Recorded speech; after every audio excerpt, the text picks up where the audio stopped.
पोपटलाल अपनी शादी के लिए चांदी की पतंग बनवाता है। जी हाँ, आपने सही सुना, कागज की नहीं, प्लास्टिक की नहीं, बल्कि चांदी की पतंग, और उसके साथ हीरे की धूल वाला मांझा। मतलब बंदे ने अपनी पूरी जमा पूंजी दांव पे लगा दी थी, सिर्फ एक लड़की यानी बबली जी को इम्प्रेस करने के लिए।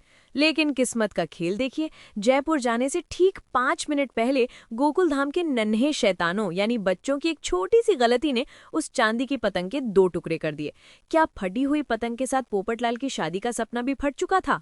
कहानी की शुरुआत होती है हमारे गोल्डन क्रो यानी पोपटलाल के कमरे से। भाई साहब अपने मोबाइल में ऐसे खोए हुए हैं जैसे नासा का कोई सीक्रेट कोड डिकोड कर रहे हो, लेकिन स्क्रीन पर कोई रॉकेट साइंस नहीं है, बल्कि बबली जी चल रही हैं। जी हाँ, वही बबली जी जिनके ख्यालों में पोपटलाल ने अपने छाते का रंग भी लाल से गुलाबी सोच लिया है। वीडियो में बबली जी एक अजीबोगरीब शर्त रखती हैं। वो कहती हैं, कटेगा बबली की पतंग, बबली रहेगी जीवन भर उसके संग। भाई, दुनिया में लोग शादी के लिए कुंडली मिलाते हैं, गुड़ मिलाते हैं, यहाँ पतंग मिलाई जा रही है। बबली जी साफ कह देती हैं कि जो भी लड़का उनकी पतंग काटेगा वो उसी के गले में वरमाला डाल देगी। अब ये लॉजिक हमारी समझ से तो बाहर है, लेकिन पोपटलाल के लिए तो ये किसी सरकारी नौकरी के ऑफर लेटर से कम नहीं था। पोपटलाल का रिएक्शन देखने लायक था। बंदा इतना खुश हो जाता है कि बैठे बैठे ही राजस्थानी एक्सेंट में आ जाता है। खम्मा घड़ी बबली जी, मैं आ रहा हूँ आपकी पतंग काटने। मतलब कॉन्फिडेंस देख रहे हो? अभी पतंग खरीदी नहीं, मांझा लिया नहीं, लेकिन मनी मन में हनीमून की टिकटें भी बुक हो चुकी हैं।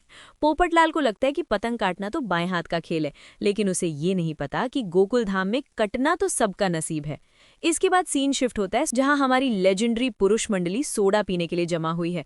यहाँ माहौल थोड़ा रिलैक्स्ड है, लेकिन सोढ़ी के अंदर का पंजाबी हमेशा फुल फॉर्म में रहता है। सोढ़ी कहता है कि अगर पूरा गोकुलधाम परिवार जयपुर चलता तो मजा ही आ जाता।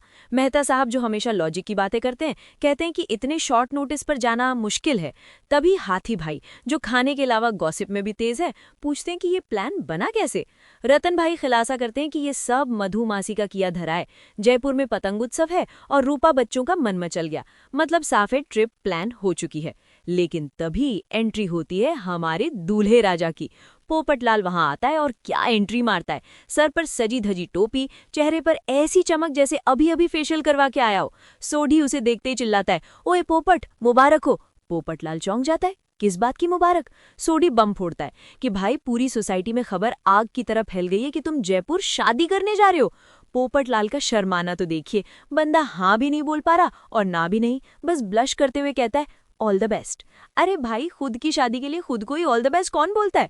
लेकिन पोपटलाल ने ठान लिया है, पतंग कटी और शादी पक्की। यहाँ पर जेठालाल अपनी व्यापारी बुद्धि लगाता है। वो कहता है, पोपटलाल, वहां शादी मत करना, सिर्फ गंधर्व विवाह कर लेना। अब यहाँ एंट्री होती है हमारे साइंटिस्ट अय्यर की। अय्यर भाई हमेशा की तरह कंफ्यूज हो जाते हैं, ये गंधर्व विवाह क्या है? जेठालाल समझाता है कि भाई, वहां सिर्फ रस्में कर लो, असली पार्टी और खाना पीना तो हम गोकुल धाम में करेंगे। हाथी भाई तुरंत मुद्दे की बात पर आते हैं। हाँ भाई, शादी में तरह तरह के व्यंजन भी तो खाने हैं। हाथी भाई को शादी से ज्यादा शादी के मेन्यू की चिंता है। जेठालाल पोपटलाल को समझाता है कि तुम वहां शादी करके आ जाओ, यहाँ रिसेप्शन देंगे। लेकिन पोपटलाल अड़ जाता है, नहीं, वहीं राजस्थान में ही। पोपटलाल दलील देता है, अरे राजस्थान की हॉस्पिटैलिटी कितनी फेमस है। अब जेठालाल, जिसकी इंग्लिश ऑक्सफोर्ड डिक्शनरी को भी डिप्रेशन में डाल दे, कंफ्यूज हो जाता है। वो फ्लो में बोल देता है, हाँ, आई एडमिट। हाथी भाई, जो शायद जेठालाल की टांग खींचने के मूड में थे, पूछते हैं, अरे मास्टर, तुम्हें राजस्थान के कौन से हॉस्पिटल में एडमिट होना है? यहाँ जो कॉमेडी होती है वो क्लासिक जेठालाल मोमेंट है।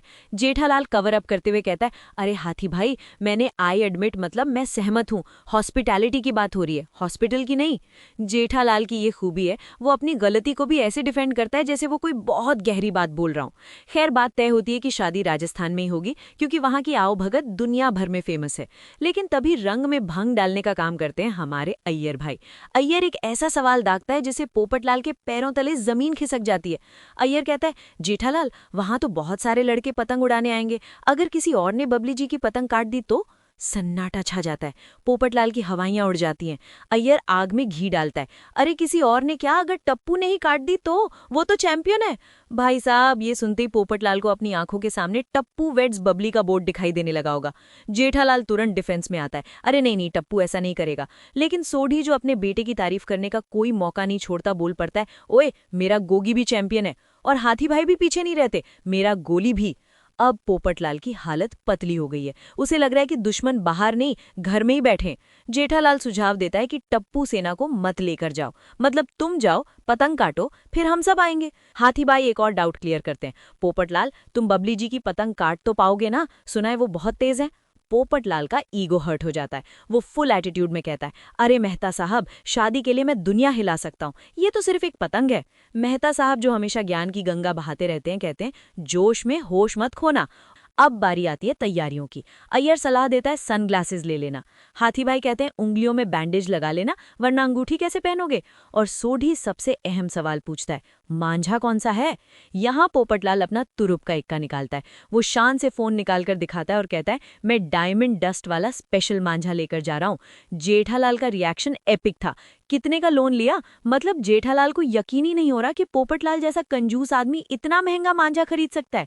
वो मांझा फोटो में ही चमक रहा था। जेठालाल डिक्लेयर कर देता है, पोपटलाल, अब तो बबली जी गई, मतलब उनकी पतंग गई। रात होती है, सब अपने अपने घर जाते हैं, लेकिन असली ड्रामा तो अगली सुबह होने वाला था।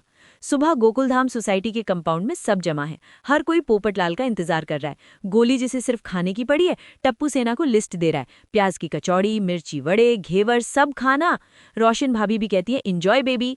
तभी एंट्री होती है द काइट किंग की, और उसके हाथ में एक बड़ा सा बॉक्स है जिस पर लिखा है पतंग किंग।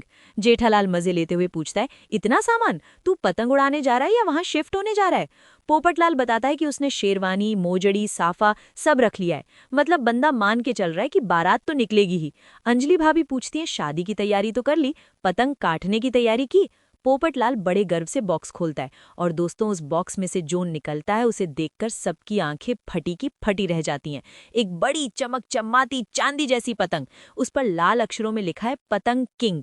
जेठालाल भी इंप्रेस हो जाता है। वाह, मांझा डायमंड का, पतंग चांदी की। बबली तो ये देखकर ही फ्लैट हो जाएगी। बच्चे एक्साइटेड हो जाते हैं, और यहीं यहीं वो गलती होती है जो इतिहास बन गई। बच्चे चिल्लाते हैं, मैं देखूंगी, मैं देखूंगी। वीर और बंसरी पतंग की तरफ दौड़ते हैं। खींचातानी शुरू हो जाती है। पोपटलाल चिल्लाता है, आराम से, आराम से। लेकिन किस्मत को कुछ और ही मंजूर था। एक झटके में वो चांदी की पतंग, वो सपनों की उड़ान, वो शादी का टिकट बीच से फट जाता है। पोपटलाल जमीन पर बैठ जाता है। अब मैं क्या करूंगा जयपुर में? ये वो पल था जब हमें पोपटलाल पर हंसी भी आ रही थी और तरस भी। जेठालाल तुरंत सिचुएशन को संभालता है। वो एक मोटिवेशनल स्पीकर बन जाता है। अरे पोपट बेटा, पतंग फटी है, तेरी तकदीर थोड़ी फटी है। अंजलि भाभी और रतन भी उसे समझाते हैं कि जयपुर में पतंगों की बहुत बड़ी मार्केट है, वहां से और अच्छी पतंग मिल जाएगी। जेठालाल लॉजिक देता है, हुनर तुम्हारे हाथों में है, पतंग में नहीं। धीरे धीरे पोपटलाल को होश आता है। वो मान जाता है कि ठीक है, हम जयपुर से नई पतंग लेंगे। आखिरकार दही शक्कर खिलाकर सबको विदा किया जाता है। हाथी भाई जाते जाते भी वार्निंग देते हैं, जोश में होश मत खोना। सोडी चीयर करता है, बबली जी का दिल जीत लेना। और जेठालाल अपना सिग्नेचर डायलॉग मारता है, काई पोछे। सब लोग गणपति बप्पा मोरया और बोले सो निहाल के नारे लगाते हुए गाड़ियों में बैठते हैं। और इस तरह एक फटी हुई पतंग और टूटे हुए दिल को फेविक्विक से जोड़कर पोपटलाल जयपुर के लिए निकल पड़ता है। मोन्टाज शुरू होता है। बैकग्राउंड में गाना बज रहा है, ओ हम जयपुर आए हैं। वो लोग जीप में बैठकर जयपुर की सड़कों पर घूम रहे हैं। हवा महल की खिड़कियां, जल महल का पानी और आमेर फोर्ट की ऊंचाई, सब कुछ बहुत खूबसूरत लग रहा है। पोपटलाल अब थोड़ा खुश है। टप्पू सेना एल्बर्ट हॉल के सामने सेल्फी ले रही है। ऐसा लग रहा है कि सुबह का हादसा सब भूल गए हैं। लेकिन असली चुनौती तो अब शुरू होगी जब वो मैदान में उतरेंगे। अगले एपिसोड के प्रोमो में दिखाया गया है कि पोपटलाल और टप्पू सेना जयपुर के बाजार में नई पतंग और मांझा ढूंढ रहे हैं। क्या उन्हें वो जादुई पतंग मिलेगी जो बबली का दिल जीत सके, या फिर कोई और लड़का आकर बबली की पतंग काट देगा?